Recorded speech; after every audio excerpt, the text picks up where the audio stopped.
अच्छा एक दो छोटे छोटे सवाल हैं मेरे।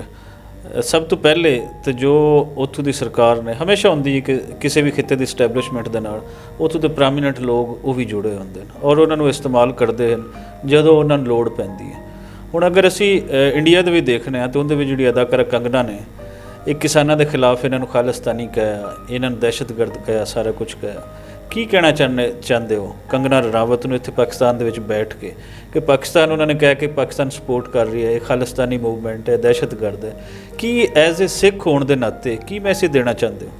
ਦੇਖੋ ਇੱਕ ਸਾਨੂੰ ਇਸ ਦੇ ਉੱਤੇ ਮੈਨੂੰ ਤਰਸ ਆ ਰਿਹਾ ਉਹਨਾਂ ਦੀ ਇਸ ਬਿਆਨ ਦੇ ਉੱਤੇ ਕਿ ਵੈਸੇ ਉਹਨੂੰ ਪੰਜਾਬ ਵੱਲੋਂ ਚੰਗਾ ਕਰਾਰਾ ਜਵਾਬ ਦਿੱਤਾ ਜਾ ਰਿਹਾ, ਲੇਕਿਨ ਇਸ ਦੇ ਉੱਤੇ ਮੇਰਾ ਨਹੀਂ ਖਿਆਲ ਕਿ ਉਸ ਨੂੰ ਜਵਾਬ ਦੇਣ ਦੀ ਲੋੜ ਹੈ। ਕੰਗਨਾ ਦੀ ਜਿਹੜੀ ਬਿਆਨ ਹੈ ਉਹ ਜਿਹੜੀ ਉਹਨਾਂ ਦੀ ਫਿਲਮ ਸੈਕਟਰ ਹੈ ਉਹ ਸਾਰੀ ਕਾਰਪੋਰੇਟ ਸੈਕਟਰ ਦੇ ਉੱਤੇ ਹੈ, ਉਹਨਾਂ ਦੇ ਉੱਤੇ ਸਾਰੀ ਚੱਲ ਰਹੀ ਹੈ। ਇਹ ਕੰਗਨਾ ਜਿਹੜੀ ਸੀ ਉਹਦੀ ਕੁੜੀ ਦੇ ਜਿਹੜੀ ਸੀ ਅੰਬਾਨੀ ਦੇ ਕੁੜੀ ਦੇ ਉੱਤੇ ਉਹਨੇ ਡਾਂਸ ਕੀਤਾ ਸੀ। ਉਹ ਉਹਨਾਂ ਦੀ ਜਿਹੜਾ ਹੈ ਉਹਨਾਂ ਦਾ ਜਿੰਨਾ ਕੋਈ ਇਸਤੇਮਾਲ ਜਿਹੜਾ ਹੈ ਫਿਲਮੀ ਐਕਟਰਾਂ ਦਾ ਸਾਡੇ ਕਾਰਪੋਰੇਟ ਸੈਕਟਰ ਕਰਦੀ ਹੈ ਉਹ ਸਾਰਿਆਂ ਨੂੰ ਪਤਾ ਹੈ ਕਿ ਕਿਸ ਤਰ੍ਹਾਂ ਦਾ ਇਸਤੇਮਾਲ ਉਹਨਾਂ ਨੂੰ ਕਰਦੇ ਆ। ਸੋ ਉਸ ਨੂੰ ਮੇਰਾ ਖਿਆਲ ਹੈ ਕਿ ਐਜ਼ ਏ ਔਰਤ ਜਿਹੜਾ ਹੈ ਉਸ ਨੂੰ ਇਸ ਗੱਲ ਦੇ ਉੱਤੇ ਮਾफ़ ਕਰ ਦੇਣਾ ਚਾਹੀਦਾ ਹੈ। ਔਰ ਜਿੱਥੇ ਤੱਕ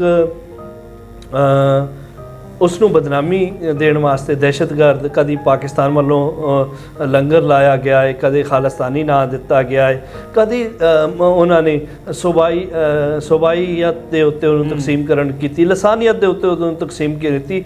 ਹਰ ਸੈਕਟਰ ਵੱਲੋਂ ਪਹਿਲੀ ਵਾਰੀ ਕਾਰਪੋਰੇਟ ਸੈਕਟਰ ਨੂੰ ਔਰ ਮੋਦੀ ਸਰਕਾਰ ਨੂੰ ਮੂੰਹ ਦਿਖਾਣੀ ਪਈ ਇਸ ਕਰਕੇ ਕਿ ਅੱਛਾ ਤਰੀਕਾ ਵਰਤਿਆ ਉਹਨਾਂ ਨੇ ਸਬਜ਼ ਪੱਗਾਂ ਲੈ ਲਈਆਂ ਜਿੱਥੇ ਉਹਨਾਂ ਨੂੰ ਲੱਗਾ ਕਿ ਨੀਲੀ ਅਕਾਲੀ ਜਿਹੜੀ ਹੈ ਧਾਰਮਿਕ ਮੂਵਮੈਂਟ ਸੀ ਉਹਨਾਂ ਨੇ ਸਬਜ਼ ਪੱਗਾਂ ਲੈ ਲਈਆਂ ਕਿ ਨਹੀਂ ਇਹ ਸਿਰਫ ਕਿਸਾਨ ਅੰਦੋਲਨ ਹੈ।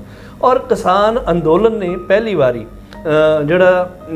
ਜਿਹੜਾ ਵਿਸ਼ਾਲ ਪੰਜਾਬ ਸੀ ਜਿਹਨੂੰ ਅਖੰਡ ਪੰਜਾਬ ਦੀ ਗੱਲ ਜਿਹੜੀ ਸੀ ਉਹ ਹੋ ਗਿਆ ਨਜ਼ਰ ਆਇਆ ਕਿ ਹਰਿਆਣਾ ਵੀ ਉਹਦੇ ਨਾਲ ਮਿਲ ਗਿਆ, ਪੰਜਾਬ ਵੀ।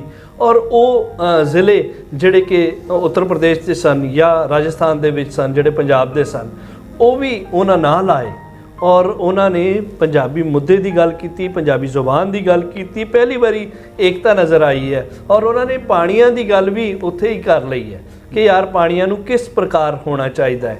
ਸੋ ਇਸ ਵੇਲੇ ਕਿਸਾਨ ਦਾ ਅੰਦੋਲਨ ਜਿਹੜਾ ਹੈ ਪੰਜਾਬ ਦੀ ਅਖੰਡਤਾ ਦਾ ਪੰਜਾਬ ਨੂੰ ਇੱਕ ਹੋਣ ਦਾ ਜਿਹੜਾ ਹੈ ਉਹ ਮੌਕਾ ਮਿਲਿਆ ਹਿੰਦੁਸਤਾਨ ਵਾਲੀ ਸਾਈਡ ਦੇ ਉੱਤੇ।